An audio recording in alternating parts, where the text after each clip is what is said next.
मैं हूं शाह मोहम्मद इमरान और आप देख रहे हैं जाग मेरे शहर न्यूज़ चैनल।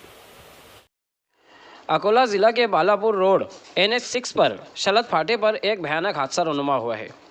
इस हादसे में एक महामंडल की बस और एक माल ट्रक में आमने सामने तसादुम होने के साथ साथ बस में आग भी लग जाने से मामला और भी संजीदा हो गया है, जिसके चलते बस ड्राइवर भयानक तरीके से ज़ख्मी हुआ है और बस में सवार मुसाफिरीन में से 12 मुसाफिरों को भी काफ़ी ज़ख्म आए हैं, जिनको बगैर से इलाज हॉस्पिटल में दाखिल किया गया है।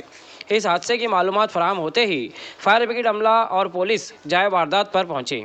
आग पर काबू बालापुर फायर ब्रिगेड अमले ने पाया। फिलहाल कोई जानी नुकसान नहीं हुआ है, मगर बस और ट्रक जलकर खाक हो गए हैं। मुसाफिर भी ज़ख्मी हुए हैं। ऐसे ही देखते रहिए जाग मेरे शहर न्यूज़ चैनल, कैमरामैन अमानुल्लाह के साथ। ऐसे ही अवामी बेदारी वाले वीडियोस देखने के लिए हमारे न्यूज़ चैनल को सब्सक्राइब करें और बेल आइकन के बटन पर क्लिक करके ऑल का ऑप्शन सिलेक्ट कर लें, ताकि हमारी हर वीडियोस की नोटिफिकेशन आपको मिलती